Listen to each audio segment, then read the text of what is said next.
안녕하세요, Seo. Hello everyone and welcome to Keeping Up with K-Pop, your go-to weekly roundup of the hottest and most important news from the world of K-pop. Every week I'll be bringing you all the latest updates, so if you would like to support me, please subscribe to my channel and give this video a thumbs up. Now, let's start! So here's the first drama. Everything unfolded at the Seoul Western District Court on January 10th, where Belift Lab kicked off their lawsuit, claiming that Min Hee Jin actions caused them major financial headaches.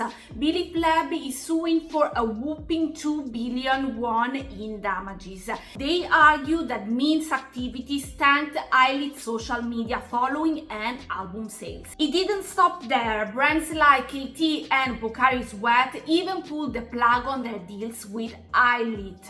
Wow. ILLIT was riding high with their past ad collaborations. ILLIT member One's Pocari Sweat had alone racked up over 14 million views on YouTube. But things quickly went south. However, the court had some concerns. They noted that Belift Lab's evidence for financial losses wasn't quite there yet. The judge told them to bring more solid proof to the next hearing. The lawsuit has left fans reeling. Social media is buzzing with opinions, and it's clear this case has struck a nerve. Meanwhile, NewJeans fans have rallied behind Min Hee Jin, defending her against Belift Lab's accusations. It's a classic case of divided loyalties. Next news. As you may know, in November 2024, Gaeun made some shocking allegations against the CEO of her company, 143 Entertainment. If you don't know anything about that, it means that you didn't watch my video where I told you all the details about these terrible stories. She accused him of and eventually left the group. The company claimed it was for personal reasons, but fans have been worried about the remaining 6 members ever since. Things took a turn recently when fans decided to take action to protect the group. Starting January 9th, protest tracks were sent to 143 Entertainment demanding that the group's contracts be terminated. These protests were shared on Instagram, and Gaeun seemed to react by liking a story about the protest tracks.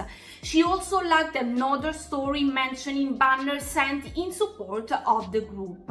Fans saw this as a sign to keep fighting for MADEIN. Member Yeseo, formerly of Kepler, also showed support by liking comments on the group's social media platform. These comments called for the group to leave the company and demanded protection for them.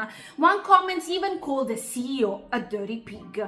The fan sections and the support from Gaeun and Yeseo have only strengthened the resolve to continue the boycott of 143 Entertainment. It's clear that MADEIN is in a tough situation and fans are determined to stand by them.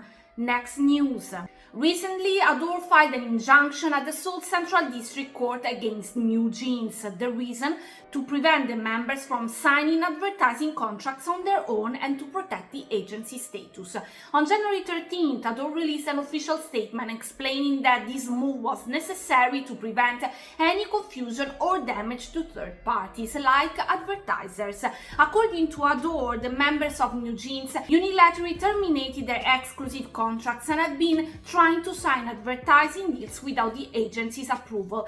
ADOR wants to ensure that their exclusive contract remains valid until the court reaches a verdict on the lawsuit they filed back in December. They argued that the members' actions could harm the company's brand and the K-pop industry as a whole.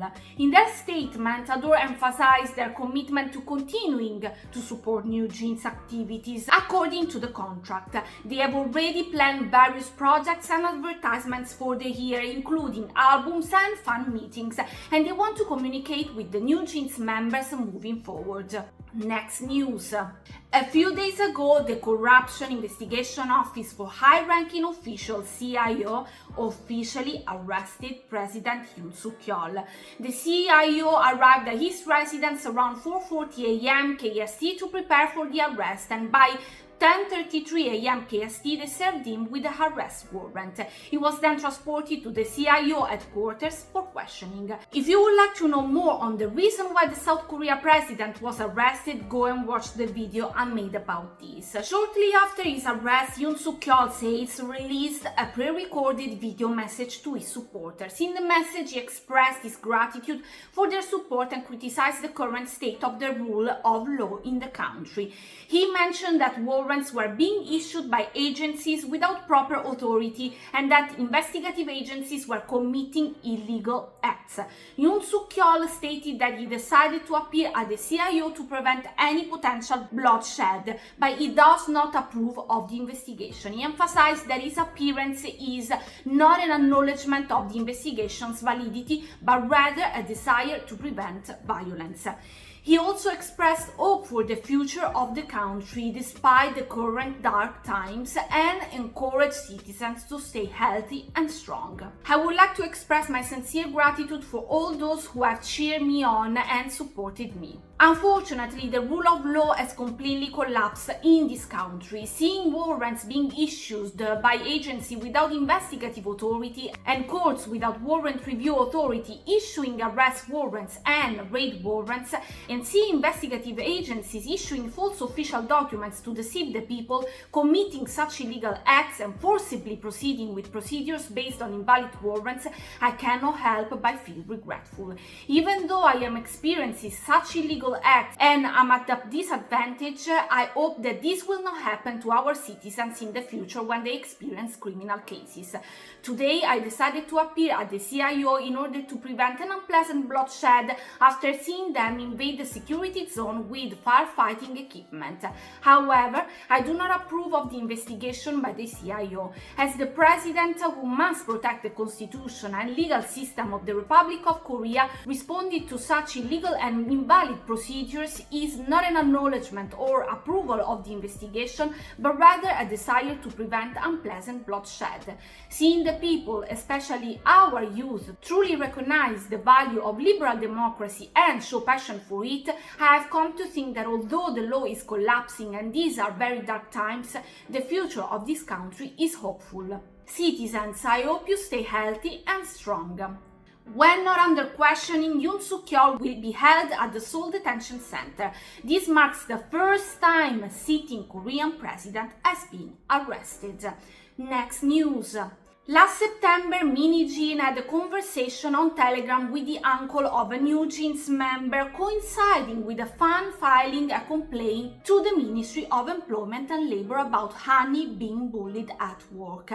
There are allegations that Min, who was an internal director at the time, may have breached the contract by discussing sensitive issues that could harm the company and the artist's family.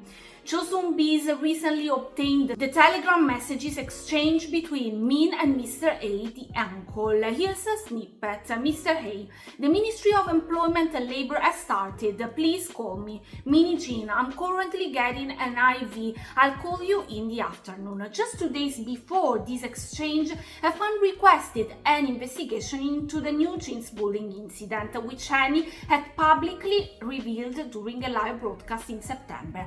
Honey even testified at the National Assembly audit. Media outlets are interpreting the Telegram messages in two ways.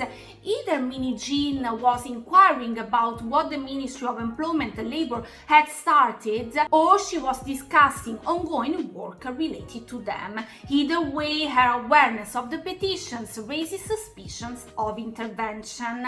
Recently, Min responded to the news reports about the Telegram messages. On January 16th, she posted several screenshots of text from a reporter on her Instagram stories. Hello, this is Cho Seung-bis reporter Chang Woo-chong. I'm leaving a message because it's early in the morning. I have obtained a conversation between you and a NewJeans member's uncle from September 14, 2024, and I've reported on it. It is about the Ministry of Employment and Labor. If you have a rebuttal regarding this, I would like to add it. I will wait for your response. Min expressed her frustration and called out the inaccuracies in the articles. She denied knowing any government officials and accused the media of spreading falsehoods and speculation. She demanded the articles be taken down, suspecting that the media outlet might have been bribed by HYBE. Hello, you have been reporting false news daily. I have some questions for you. I don't know the government official and have never requested or commanded anything. The article is all false and filled with speculation. If you had seen the entire conversation with the uncle, you will know that he had contacted me suddenly and that there had been no related conversation on that day, as well as before and after that day. I am not the main speaker, but was rather receiving the recommended action. Like the last article, the conversation has been edited with content unrelated to the matter and is written as if the content behind it has some basis. If you had read the conversation from the text day, you would have known that the situation was totally the opposite. I find this a serious violation of journalism ethic, as you intentionally wrote it as if I were the speaker and the target of misunderstanding. You also wrote the last article based on false facts and speculation. Writing articles with groundless content without confirmation makes me suspect that the media outlet received bribes from HYBE. And instead of asking me for a rebuttal, shouldn't you have checked before publishing? I wonder if it's okay for a reporter to slander normal citizens like this. I think you should delete the article and apologize to me. Next news. Hongjoong from Ateez and Palestinian-American rapper ADOR have teamed up for an epic collaboration. Their track SMB dropped on January 15th and fans are buzzing with excitement. SMB is a bilingual banger blending English and Korean lyrics that scream "We don't care what you think." Hongjoong's Korean verses are especially spicy, with many fans thinking he's throwing shade at HYBE's recent scandal. Late last year, HYBE's internal documents leaked online, spilling the tea on their idols. Hongjoong's lyrics seem to be a direct call out to HYBE chairman Gitman Bang. Check out these fiery lines. Should I be mad? This is no fun at all. At your age, you lazy bum. Just nod, clap, clap. Why are you mad? Think you're something hit, man? If you got time to watch others, better watch your own back. Do, bang. Jealousy and envy rule your life. Blinded, you talk trash while name dropping. A lifetime of playing mind games, avoiding work, then throwing tantrums late in the game. Oh, it's hot. How's this? I'm fanning the flames until there's no trace of your house left. Sub-pair outdated grandpa. I know it's unfair. Fans are divided. Some are cheering Hongjoong on for calling out the drama, while others are discussing HYBE's ties to Zionism. After the release, KQ Entertainment released a statement addressing all the comments around the track by just saying, "We have no comments." Might this be a silence implies consent situation? Next news.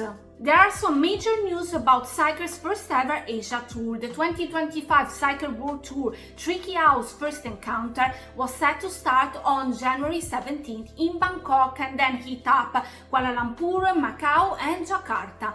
But wait, just as the fans were gearing up, a bombshell dropped. On January 16 KST, KQ Entertainment announced the cancellation of the tour. The reasons: unavoidable circumstances including visa-related issues and local conditions. Hello, this is KQ Entertainment. We regret to inform you that 2025 Xikers World Tour Tricky House First Encounter in Asia, originally scheduled to take place from January 17 to February 1st, has been cancelled due to unavoidable circumstances, including visa-related issues and local conditions. Details regarding ticket refunds will be provided by Box Live Asia, the event's organizer. We sincerely apologize to all the fans who were looking forward to the performance. We deeply appreciate your understanding and promise to return with an outstanding performance in the future. Thank you. As you can imagine, fans are not happy about the last-minute cancellation. Many had already booked non-refundable flights and accommodations. To top it off, the announcement was only shared in Korean, English and Japanese, leaving out translations for Chinese, Indonesian, Malay and Thai. Fans felt disrespected by this oversight on top of the sudden news. And that's it for now, but stay tuned for the next videos. Let me know in the comments down below which is the most interesting or shocking news for you. Please remember that there is a lot of work behind this kind of videos, so like and subscribe to support me. I will see you soon. 안녕히 가세요. Bye bye. Thank you very much.